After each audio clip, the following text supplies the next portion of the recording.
고품격 시사 토크쇼 박근혜와 사람들. 네, 안녕하십니까. 고품격 시사 토크쇼 박근혜와 사람들의 박원입니다. 예, 안녕하십니까. 이종철입니다. 회가 거듭할수록요, 긴장이 더 심해지는데요. 어떻습니까?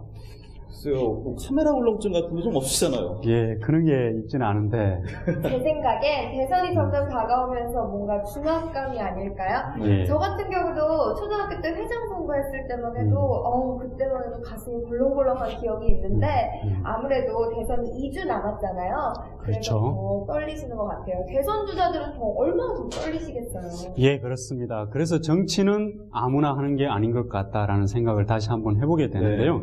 사실 지금 너무나도 긴박하게 상황이 돌아가고 있기 때문에 가슴 떨릴 시간도 없을지 모르겠다 이런 생각을 해보게 됩니다. 사당 오락 이런 이야기도 있고요. 이 본격적인 대선전에서 우리 후보들의 긴장감 말할 수 없이 높을 것 같습니다. 네, 그렇게 하기 때문에 유권자들을 모두 만날 수가 없기 때문에 이 홍보가 선거에서도 가장 중요한 변수로 떠오르고 있는데요. 오늘 모실 분은 이 박근혜와 사람들 중에서도 최근 어깨가 굉장히 무거우신 분 같습니다. 네, 바로 모시겠습니다. 정계 홍보 전문가 김경재 새누리당 기획담당 후보 모시겠습니다. 어서 오십시오.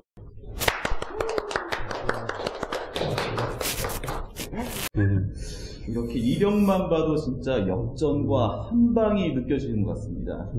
과장을 너무 해서 이거 쑥스럽습니다. 네, 그래서 제가 준비했습니다. 제가 프로필 한번 보도록 할게요. 이름 김경재, 1942년 11월 3일 전남 순천 출생으로요. 순천 남초등학교, 순천중학교, 순천고등학교를 나온 그야말로 순천 토박입니다. 서울대 정치학과와 펜실베니아 대학교에서 정치학 박사과정을 마쳤고요. 공군사관학교 교관으로 공복무를 마쳤습니다. 그리고 제15대, 16대 국회의원을 지냈습니다. 그런데 가명이 하나 있으시네요. 그럴 리가요. 어떤 가명인가요?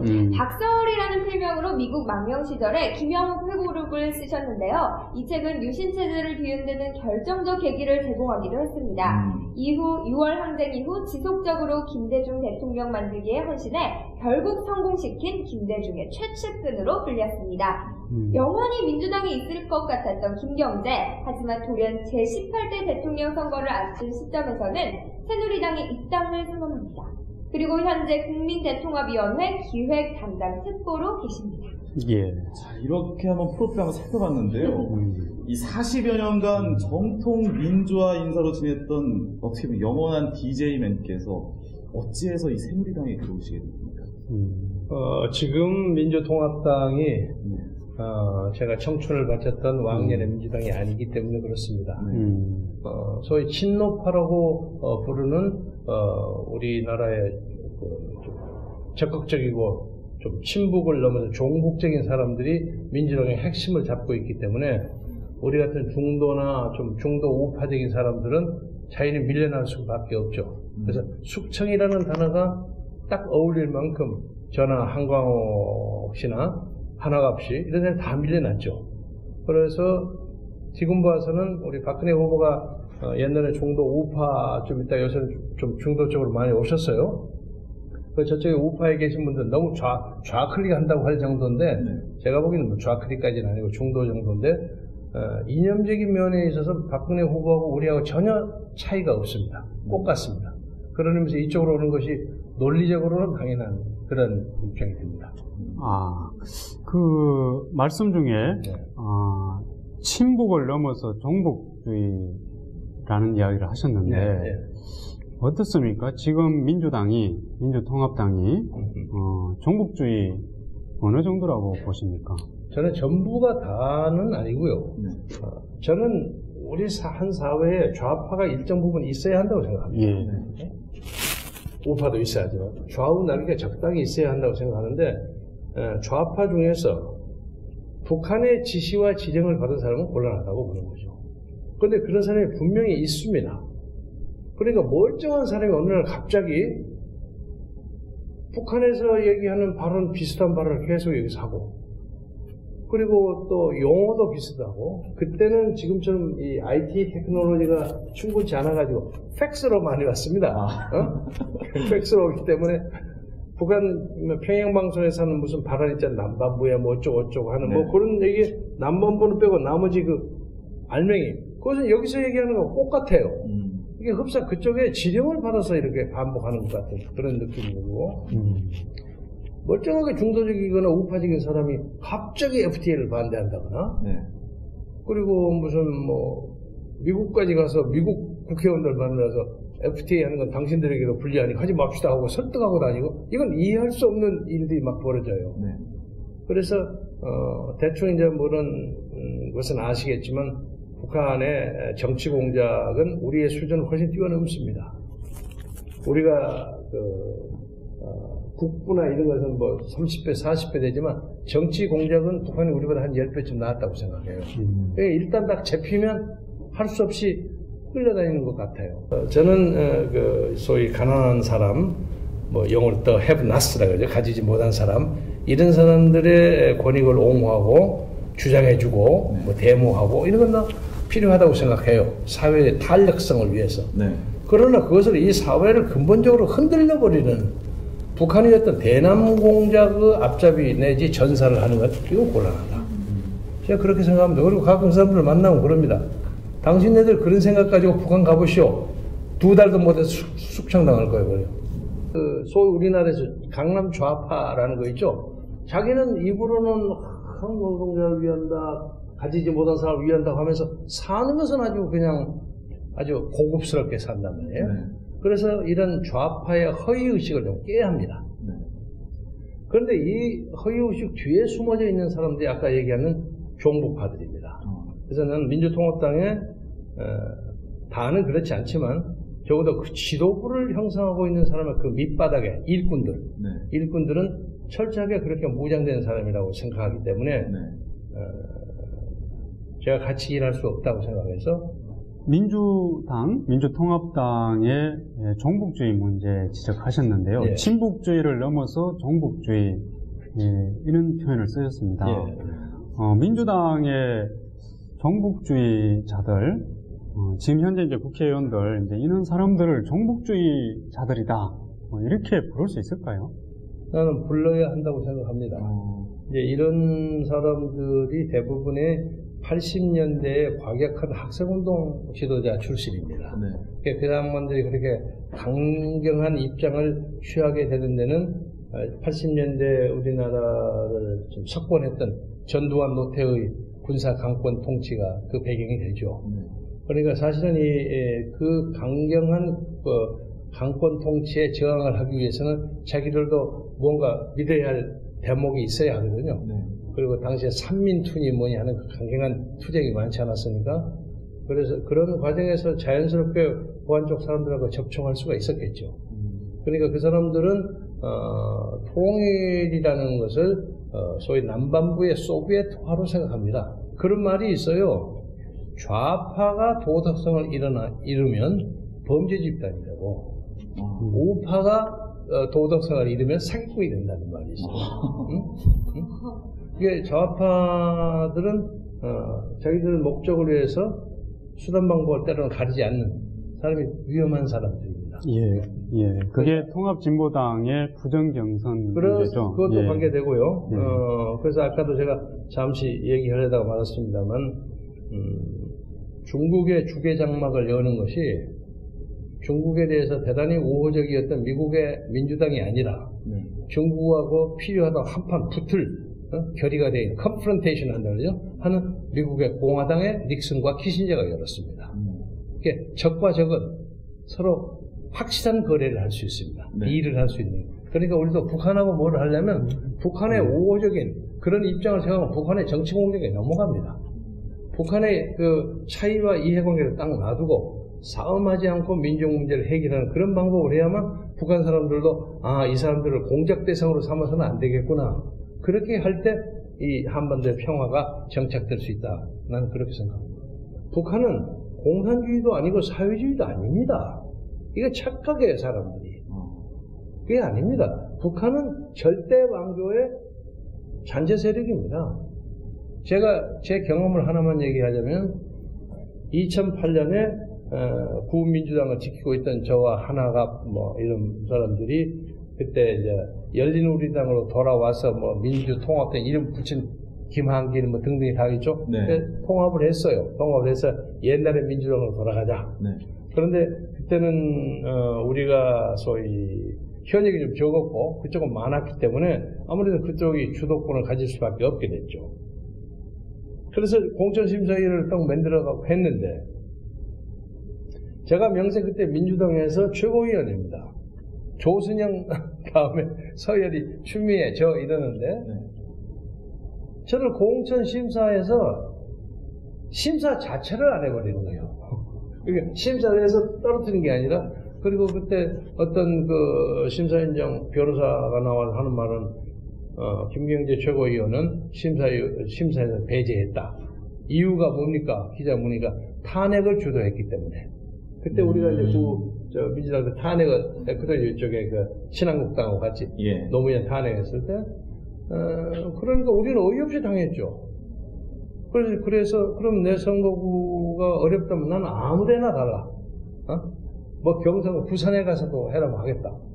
근데 자체를 잘라버리는 거예요. 네. 그러니까 숙청을 당했죠, 완전히. 예. 그런 사람이 한 몇십 명 됩니다. 그때 같이 이제 다시 합쳤는데 네. 합쳐서 이제 같이 잘 해볼 것을 결의를 했는데 사실 이제 공천 과정에서는 네. 완전히 완전히 배제를 배제를 하는. 해서 어쨌든 민주통합당은 김대중 선생을 계승해서 노무현으로 이어지는 어떤 이제 이런 것을 강조를 하고 있거든요. 근데 이제 그런 면에서 보면은 이 김대중에 대한 개성이 단절이 됐다 이렇게도 이야기할 수 있을까요? 김대중이라는 분이 이제 사상적으로 폭이 넓은 사람이기 때문에 중도도 있고 중도 우파도 있고 중도 좌파적인 생각 정책을 가지고도 있고 그렇습니다. 폭이 넓습니다. 김대중 선생이 가지는 어떤 좌파적 정책 이 문제에 또 사람들이 이렇게 기생한 거죠. 기생해서 자기들이 김대중을 계승한다고 주장하지만 우리는 그 턱없는 일이라고 생각하고요. 네. 하나가 방강호 이런 등등 사람들이 이쪽에 뭉치게 되면 우리 새누리당에다가 소위 민주계를 하나 만들고 싶어요. 그래서 이렇게 새누리당이 좀 더 전국적인 그 세력과 분포를 가질 수 있는 전국 정당이 될 수 있도록. 그래서 이제 제가 우리가 지향하는 것은 신익희, 조병옥, 장면, 박순천 그리고 김대중까지 온 중도 내지 중도 우파의 민주당. 그게 원래 민주당이 중도 우파 정당입니다. 예. 그 정당의 뿌리를 이 새누리당에 접목시켜서 접붙이당 나무 접목시킨 것처럼 해가지고 지역의 골고루 대표자가 나오는 그런 국민정당으로 발전시키고 싶습니다. 예. 그러니까 배신을 했다고 하면 우리가 당치도 않아요. 배신 누가 배신했어요? 제가 여기 와서도 김대중 선생이 열심히 얘기하고 다니지 않습니까? 그래서 저는 이쪽 길이 김대중의 정신을 계승 발전시키는 데 더 좋은 옳은 길이라고 생각합니다.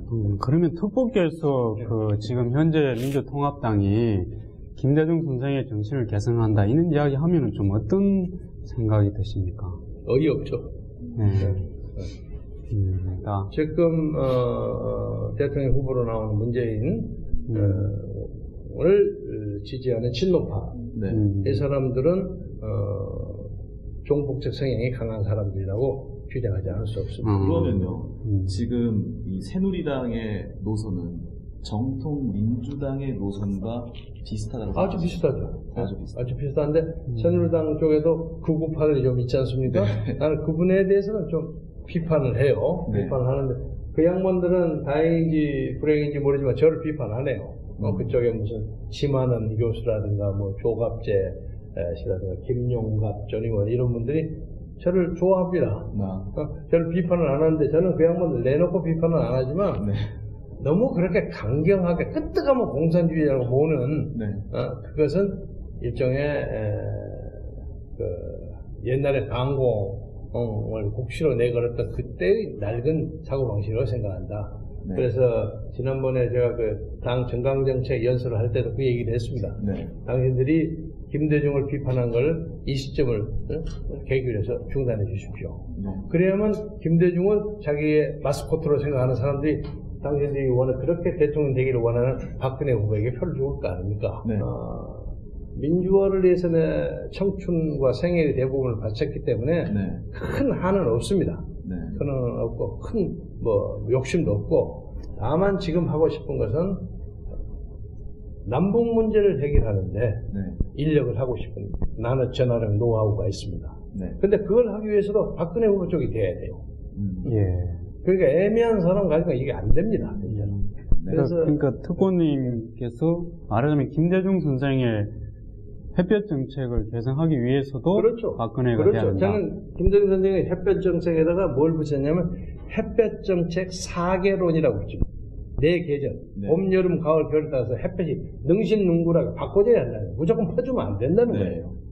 저 사람이 그러니까 그게 원래 햇볕 정책의 정신이었다는 말씀이죠. 아니, 그죠? 선생은 그때 그 생각을 안 했죠.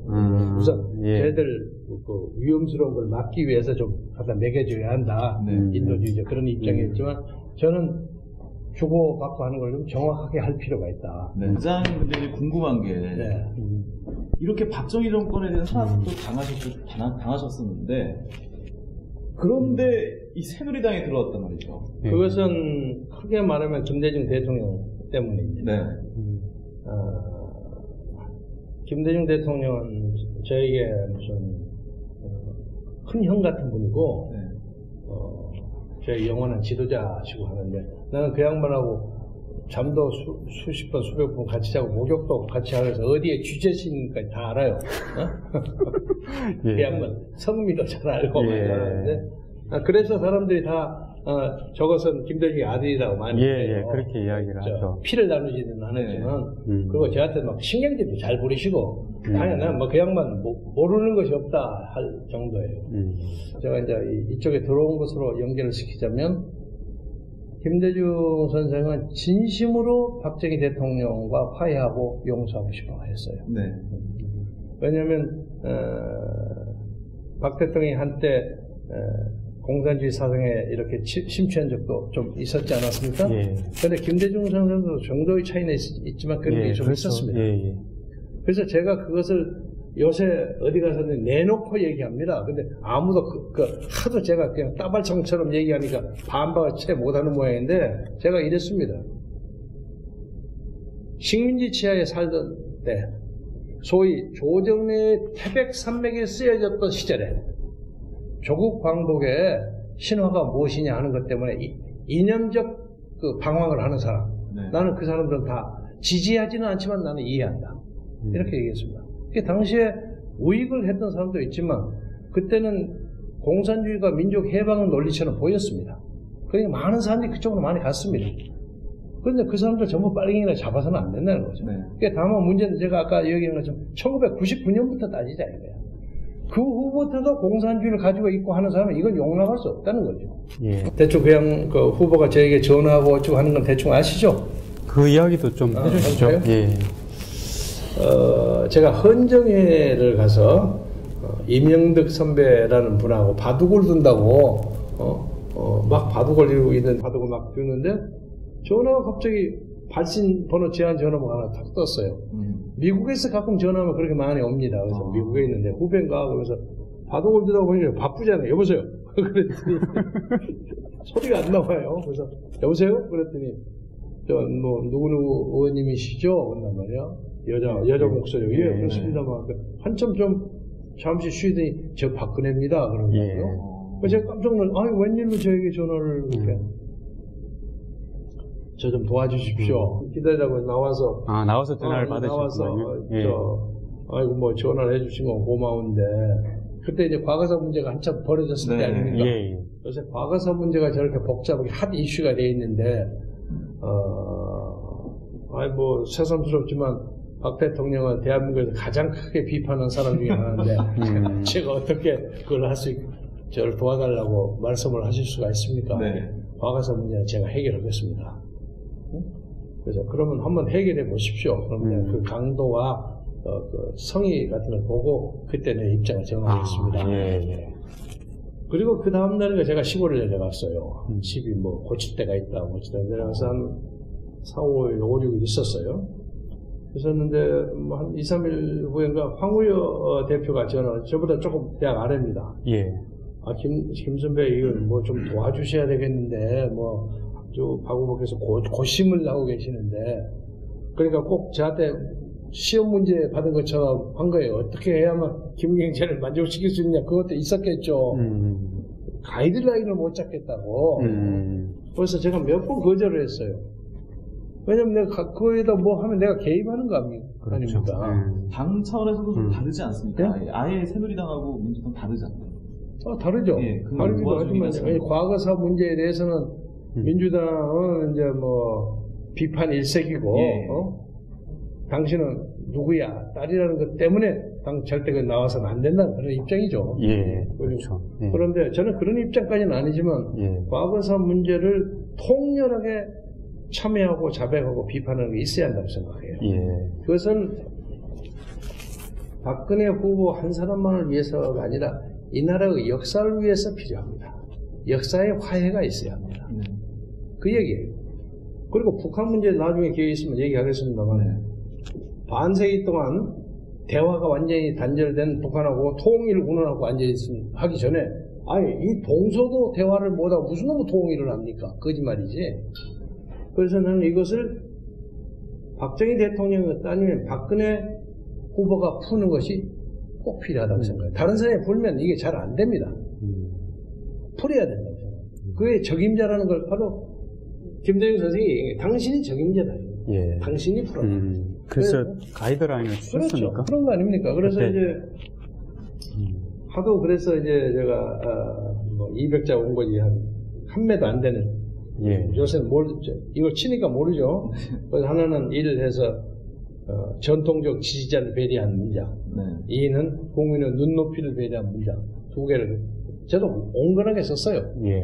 이거 참조해서